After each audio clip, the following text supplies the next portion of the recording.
नमस्कार मित्रांनो, स्वागत आहे आजच्या एका नवीन व्हिडिओमध्ये. अपडेटेड मारुती सुझुकी ब्रेझा माझ्या सोबत आहे. जेवढा छोटा इंट्रोडक्शन आहे तेवढे छोटे चेंजेस जर पाहिले तर गाडीमध्ये झालेले आहेत. तर गाडीमध्ये काही जरी चेंजेस नसले तर महत्त्वाचा चेंज झालेली ह्या गाडीमध्ये अजून एक इंजिन ऑप्शन आलेलं आहे. 1 लिटरचं टर्बोचार्ज पेट्रोल इंजिन या गाडीमध्ये आता ऑफर करण्यात आलेले आहे, फक्त मॅन्युअल गिअरबॉक्स सोबत. आणि ह्या 1 लिटरच्या टर्बोचार्ज पेट्रोल इंजिन सोबत ह्या गाडीची सुरुवातीची किंमत आहे 7,40,000 रुपये. सोबतच आज आम्ही जे व्हेरियंट चालवत आहोत ते आहे ZXi plus turbo 6 speed manual gearbox, ज्याची किंमत आहे 11,16,000 रुपये. तर आजच्या व्हिडिओच्या माध्यमातून आपण 1 लिटरचं जे टर्बोचार्ज पेट्रोल इंजिन आहे त्याचा रोडवरती परफॉर्मन्स कसा आहे, गाडी काय फीचर ऑफर करते, या संदर्भातली पूर्ण डिटेल माहिती मराठीमध्ये पाहणार आहोत. सोबतच 1.5 लिटरचं नॅचरली ॲस्पिरेटेड जे पेट्रोल इंजिन आहे ते सुद्धा या गाडीमध्ये कंटिन्यू ठेवण्यात आलेले आहे आणि त्याच्यामध्ये तुम्हाला CNG फ्यूल ऑप्शन सुद्धा मिळून जातो. ओके, तर मित्रांनो, नवीन अपडेटेड ब्रेझा तुम्ही पाहताय. गाडीमध्ये तुम्हाला जास्त जे चेंजेस आहेत ते दिसणार नाही आहेत. महत्त्वाचा जो चेंज झालेला आहे तो देखील मी एकदा तुम्हाला दाखवतो, जेणेकरून तुमच्या देखील लक्षात येईल की चेंज काय आहे. कारण की भरपूर दिवसापासून हे जे इंजिन आहे ते गाडीमध्ये येणार होतं. तर हे आहे नवीन 1 लिटरचं टर्बोचार्ज पेट्रोल इंजिन. 110 PS आणि 170 न्यूटोमीटरचा जो टॉर्क आहे हे इंजिन जनरेट करतं, जे की तुम्ही ओव्हरऑल जो सेटअप आहे हा इंजिनचा पाहू शकता. आणि याच्यामध्ये फक्त तुम्हाला मॅन्युअल गिअरबॉक्सच मिळणार आहे बरं का. आणि याच्यामध्ये जर पाहिलं जवळपास 20चं जे मायलेज हे क्लेम करण्यात आलेले आहे. एक्झॅक्ट तुम्ही पाहू शकता, कारण कंपनी यावेळेस काय केलं माहिती का, जे इंजिन आहे 1.5 लिटरचं जे नॅचरल ॲस्पिरेटेड पेट्रोल इंजिन होतं ते तर आहेच आहे, बट लोअर ट्रिममध्ये एक थोडंसं वेगळं मायलेज आहे, हायर ट्रिममध्ये वेगळं मायलेज आहे. सो असं काय तुम्ही मायलेज जे आहे ते स्क्रीनवरती पाहू शकता. फ्रंट साईडला जर पाहिलं इथे ग्रिल तुम्हाला जरा चेंज पाहायला भेटते. हेडलॅम्प सेटअप सेम आहे, बट फोग लॅम्प जर पाहिलं आता इथे प्रोजेक्टरमध्ये तुम्हाला पाहायला मिळतात. प्लस तुम्हाला फ्रंट पार्किंग सेन्सर इथे ऑफर करण्यात आलेले आहेत. फ्रंट साईडला 4 पार्किंग सेन्सर तुम्हाला ह्या गाडीमध्ये मिळून जातात. प्लस फ्रंट जो कॅमेरा आहे हा देखील तुम्ही पाहू शकता. कॅमेराची क्वालिटी इम्प्रूव्ह झालेली आहे बरं का. आणि बेसिकली ब्लाइंड स्पॉट मॉनिटर म्हणून देखील हे सेन्सर जे आहे ते काम करतात. मी ज्यावेळेस गाडी चालवेल ना त्यावेळेस तुम्हाला मी हे नक्कीच दाखवेल. बाकी अलॉय व्हीलचं डिझाईन चेंज करण्यात आलेले आहे. 16 इंचेसच आहे बरं का, बट चेंज आहे. थोडीशी गाडी खराब झालेली, त्यामुळं जर पाहिलं थोडासा चिखल आहे आणि मुंबईमध्ये जर पाहिलं पाऊस देखील आहे. सो असं काय आहे, साईड प्रोफाईलमध्ये जर पाहिलं 4 मीटर गाडीची लेंथ आहे. 2500 mm जर पाहिलं तर व्हील बेस आहे आणि 198 mm चा जो ग्राउंड क्लिअरन्स आहे हा या गाडीमध्ये ऑफर करण्यात आलेला आहे, जो की माझ्या मते खराब रोडवरती जर पाहिलं तर कुठलाही प्रॉब्लेम जो आहे तो माझ्या मते येणार नाही आहे. इथे जर पाहिलं ब्लाइंड स्पॉट मॉनिटर जे आहे ते तुम्हाला इथे जे लाईट्स आहे ती देखील लागते. बाकी request sensor as it is आहे. येस, टर्बो बूस्टर रेटची जी ब्रँडिंग आहे ती इथे करण्यात आलेली आहे. रिअर साईडला सुद्धा जर पाहिलं तर इथे टर्बो बूस्टर जेटची ब्रँडिंग आहे. बाकी रिअरमध्ये जर पाहिलं कुठलंही कनेक्टिंग टेल लॅम्पचं जे डिझाईन हे नाही आहे, ॲज इट इज आहे. आधी जशी ब्रेझा होती त्याप्रमाणेच तुम्हाला बाहेरच्या साईडने हे जे डिझाईन आहे हे गाडीचं पाहायला मिळतं. आता आतल्या साईडला काही चेंजेस आहेत हे देखील मी तुम्हाला दाखवतो. सो इथे जर पाहिलं तर हे जे सीट्स आहे हे लेदर रेट आहेत आणि याचं डिझाईन थोडंसं चेंज करण्यात आलेलं आहे. व्हेंटिलेटेड आहेत. बाकी स्टेअरिंग व्हील असं काय तुम्हाला इथे ऑफर करण्यात आलेले आहे. इथे जर पाहिलं थोडेसे जे बटन्स आहेत ते देण्यात आलेले आहेत. गाडीमध्ये जर पाहिलं हा जो हेडअप डिस्प्ले आहे त्याचे कंट्रोल जे आहे ते तुम्ही इथनं करू शकता. प्लस इन्स्ट्रुमेंट क्लस्टर जर पाहिला तर माझ्यामध्ये इथे स्क्रीन यायला पाहिजे होती. ॲनालॉग तसा पण ऑलरेडी चांगलाच असतो बरं का, त्याच्यामुळे असं काही तुम्हाला जास्त जो प्रॉब्लेम हा जाणवणार नाही आहे. त्यानंतर इथे जर आपण आलो तर एक मोठी स्क्रीन देण्यात आलेली आहे, जे की आपण कुठे पाहिली होती, येस विक्टोरियसमध्ये पाहिलेली होती. आणि क्वालिटी जर पाहिली ना तुम्ही, म्हणजे कॅमेरा क्वालिटी, तर ती तुम्ही पाहू शकता. चांगल्या पद्धतीने तुम्हाला एक कॅमेरा क्वालिटी पाहायला मिळते. साईड असेल त्यानंतर पूर्णपणे 360 डिग्रीचा जो व्ह्यू आहे हा तुम्ही इथे घेऊ शकता, जो की माझ्या मते चांगला असणार आहे. बाकी स्क्रीन जर पाहिली कनेक्टेड ॲप टेक्नॉलॉजी आहे त्याला देखील सपोर्ट करते, म्हणजे गाडीत सपोर्ट करते. बाकी जर पाहिलं चालवण्यासाठी एकदम स्मूथ आहे. बिल्ट इन ॲलेक्सा सुद्धा याच्यामध्ये आहे. सो तुम्ही बऱ्यापैकी जे कनेक्टेड कार फीचर आहे किंवा काही कमांड वगैरे ते याच्यामध्ये देऊ शकता. सनरूफ जर पाहिला ऑलरेडी होता आणि सेम साईजचा जो सनरूफ हा देण्यात आलेला आहे. माझ्या मते इथे ना LED लाईट्स कंपनीने द्यायला पाहिजे होते, ज्या की इथे कुठेतरी तो जो एक प्रीमियमनेस आहे ना तो कुठेतरी कमी पडतो बरं का गाडीमध्ये. ॲडासचे फीचर सुद्धा नाही आहे, जे की माझ्या मते ॲडास लेवल 1चं जरी देता आलं असतं तरी देखील थोडंसं चांगल्या पद्धतीनं गाडीचं नाही का मार्केटमध्ये थोडंसं नाव झालं असतं. बाकी हा जो पोर्शन हा थोडासा वेगळा करण्यात आलेला आहे. इथे जर आपण आलो तर AC वेंटचे जे कंट्रोल आहे ते चेंज करण्यात आलेले तुम्ही पाहू शकता. इथनं तुम्ही जो व्हॅल्यूम आहे हा अप डाऊन करू शकता, म्हणजे कमी जास्त करू शकता. बाकी AC चे कंट्रोल आहे. सिंगल क्लायमेट झोन AC तुम्हाला इथे मिळून जातो. प्लस इथे जर पाहिलं तर वायरलेस चार्जर देण्यात आलेला आहे. इथे USB एक पोर्ट आहे. मागच्या साईडला तुम्हाला टाईप A आणि टाईप C जे पोर्ट हे मिळून जाते. 6 स्पीडचा नवीन गिअर बॉक्स आता इथे ऑफर करण्यात आलेला आहे 1 लिटरच्या टर्बोचार्ज पेट्रोल इंजिन सोबत. हा चालवण्यासाठी कसा आहे हे देखील पाहूया. बाकी इथे व्हेंटिलेटेड सीटचे बटन आहेत, 2 कप होल्डर, आर्मरेस्ट चांगल्या पद्धतीचा आहे. ओके, स्लाइडेबल आहे आणि खाली थोडासा जो स्पेस आहे हा देखील ही गाडी ऑफर करते. बाकी तर काय स्टिअरिंग व्हील आधीप्रमाणेच तुम्हाला इथे मिळून जातं. क्रूज कंट्रोल असेल किंवा इथे volume up down okay, tilt आणि टेलिस्कोपिक असं जे आहे ते आपण ॲडजस्ट देखील करू शकतो. रिअर साईडला एकदा पाहूया काय चेंजेस आहेत. रिअर साईडमध्ये जर पाहिलं तर ॲसच कुठलाही जो चेंज आहे हा तुम्हाला पाहायला मिळणार नाही आहे. 60-40 रेशोमध्ये तुम्हाला हे जे सीट्स आहे मिळून जातात. आम्ही जो रिव्ह्यू करतोय ZXi+ टॉप मॉडेल आहे. मिडलला जो कुठलाही जो हेडरेस्ट आहे तो देण्यात आलेला आहे. 2च हेडरेस्ट मिळून जातात. बट याचं पाहिलं ना इथे सॉफ्ट आहे बरं का हा, जो की थोडंसं ज्यावेळेस आपण मान टेकवतो ना तो चांगल्या पद्धतीनं आपण तिथे रिलॅक्स करू शकतो. आणि प्लस अशा पद्धतीने तुम्ही जो बूट आहे हा देखील ॲक्सेस करू शकता, जे की 60-40 रेशो जे आहे ते तुम्हाला ह्या सीटमध्ये मिळून जातो. बूट जर पाहिलं तर सेम तुम्हाला या गाडीमध्ये पाहायला मिळणार आहे. बाकी तर आता गाडी चालूया आणि गाडी चालवण्यामध्ये कशी आहे, जो नवीन इंजिन आलेलं आहे आणि नवीन गिअरबॉक्स आहे त्याच्याबद्दल माझं काय ओपिनियन आहे हे देखील मी तुम्हाला सांगतो.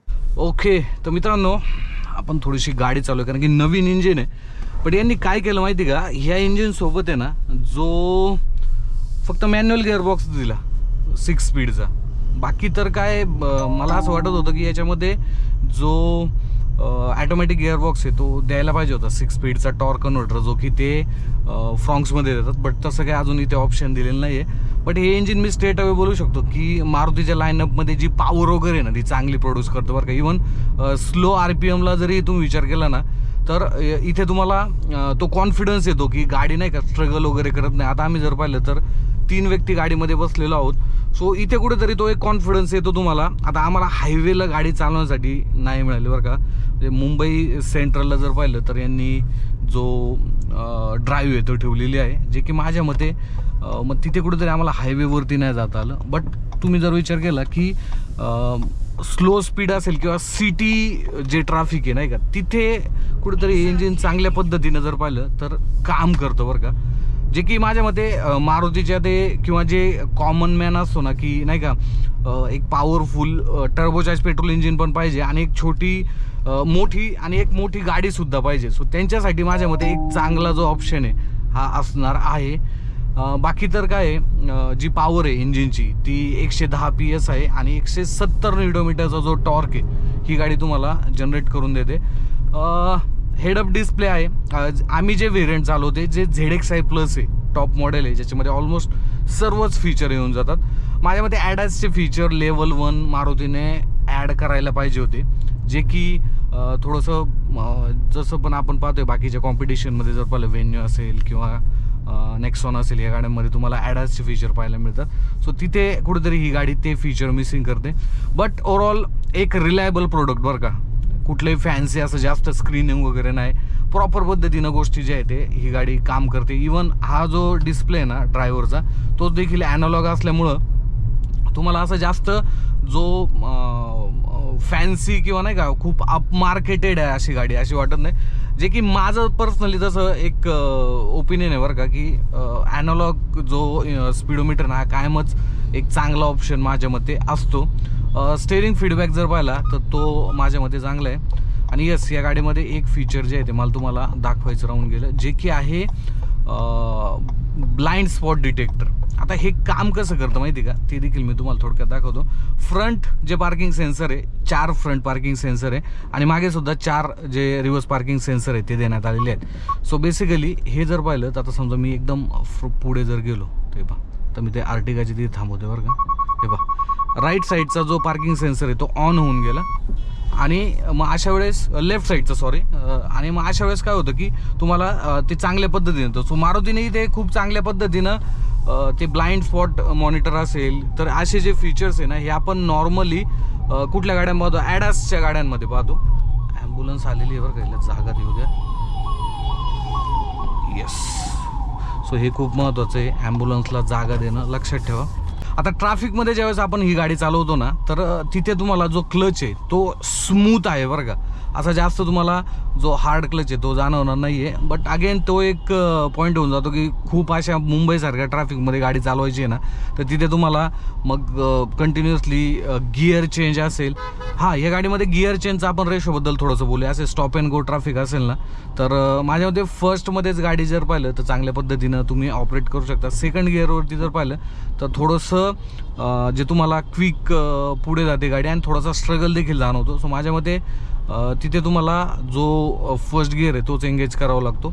बट ओव्हरऑल ट्रॅफिकच्या हिशोबानं जर पाहिलं तर तुम्हाला व्ह्यू वगैरे चांगला मिळतो. जो ORMची साईज आहे ती देखील एकदम परफेक्ट आहे.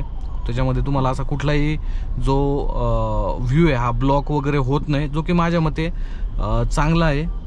हे बॅरिगेटिंग आता का लावले असतील मला हे कळत नाही राव. मी स्कोडाचं जे इंजिन आहे ना, जे मी 1 लिटरचं कायलॅकचं चालवलेलं आहे, ते तर बेस्टच आहे सेगमेंटमध्ये. त्यानंतर जर कुठल्या 1 लिटरचं टर्बोचार्ज पेट्रोल इंजिन असेल तर माझ्या मते मारुतीचं आहे. म्हणजे चांगल्या पद्धतीने ट्युनिंग करण्यात आलेलं आहे बरं का. कुठलाही असा जास्त पिकअप तुम्हाला नाही का, असं क्विक ॲक्सलेरेशन पाहिजे असेल तर ते देखील तुम्हाला इथे चांगल्या पद्धतीनं ही गाडी देते. समजा मला पटकन पुढे जायचं आहे, ब्रेकिंग वगैरे असेल तर चांगल्या पद्धतीनं गाडी जर पाहिलं तर ब्रेकिंग देखील करते, जर की माझ्या मते ओके. हे असे जे सेन्सर आहे ना ते ॲक्टिव्ह होऊन जातात बरं का. बट एक गोष्ट चांगली आहे की तुम्ही हे जे सेन्सर आहेत हे बंद देखील करू शकता, जे की माझ्यामध्ये चांगला रिक्षावाला खूप जवळून गेला होता. त्यामुळे हे जे सेन्सर आहे कंटिन्युअसली वाजत राहतात. बट इथे बटन आहे ते तुम्ही जे पार्किंग सेन्सर आहे ते बंद करू शकता. सो हे फीचर देखील चांगले आहे. आणि ORMवरतीच देखील तुम्हाला जी लाईट आहे ती येते.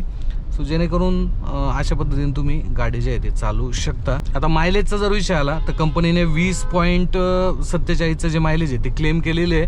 बट माझ्या मते सिटीमध्ये एक अराऊंड 12-13चं मायलेज तुम्ही घेऊ शकता. हायवेवरती तेच मायलेज एक अराऊंड 15-16च्या दरम्यान तुम्ही या गाडीकडून घेऊ शकता. चांगल्या पद्धतीने तुम्ही गाडी चालवली तर. हे बा इथं राईट साईडला जर पाहिलं तर ब्लिंक होते लाईट. क्विक समजा तुम्हाला स्पीड वगैरे घ्यायचं आहे तर स्पीडच्या बाबतीत पण चांगलं आहे बरं का. माझ्यामध्ये क्विक ॲक्सलेरेशन आहे. RPM जर पाहिलं 2000 RPMच्या पुढे तुम्ही समजा गाडी जर घेतली तर चांगल्या पद्धतीनं जो पॉवर आहे ती देखील गाडी जनरेट करते. सो माझ्यामध्ये बेस्ट इंजिन आहे बरं का. मला असं वाटत होतं की नाही का एवढं ते पॉवरफुल किंवा पॉवर नाही जनरेट करणार, बट इथे तुम्हाला चांगल्या पद्धतीने जी पॉवर आहे ती देखील ही गाडी माझ्या मते देते, जे की ह्या इंजिनबद्दल जर पाहिलं तर एक पॉझिटिव्ह गोष्ट असणार आहे. ओके, तर मित्रांनो नवीन ब्रेझामध्ये जे 1 लिटरचं टर्बोचार्ज पेट्रोल इंजिन आलेलं आहे त्याच्याबद्दल आपण थोडंसं बोलू, कारण की तीच आपल्याला चालवण्यासाठी दिलेली होती. इंजिन जर पाहिलं तर स्मूथ आहे. व्हायब्रेशन जर पाहिलं तर इंजिनमध्ये नाही आहे. आणि ज्या पद्धतीने ट्यून करण्यात आले ना, खरंच मारुतीला मानावं लागेल, कारण की Volkswagen स्कोडाकडे जे 1 लिटरचं टर्बोचार्ज पेट्रोल इंजिन आहे ते खूप चांगल्या पद्धतीने ट्युनिंग करतात. ह्या गाडीमध्ये सुद्धा तुम्हाला चांगल्या पद्धतीने ट्युनिंग पाहायला मिळतं. ओव्हरऑल लोअर RPMला सुद्धा चांगला परफॉर्मन्स आहे. सो माझ्या मते ज्यांना थोडासा परफॉर्मन्स पाहिजे, पॉवर पाहिजे, ब्रेझामध्ये जर पाहिलं जे NA इंजिन येतं 1.5 लिटरचं ते सुद्धा आहे गाडीमध्ये. बट ज्यांना थोडीशी पॉवर पाहिजे, परफॉर्मन्स पाहिजे, फन टू ड्राईव्ह पाहिजे त्यांच्यासाठी ही गाडी असणार आहे. सो गाडीबद्दल तुमचं काय ओपिनियन मला कमेंटमध्ये सांगा. भेटूया पुढच्या असंच एका नवीन व्हिडिओमध्ये. धन्यवाद.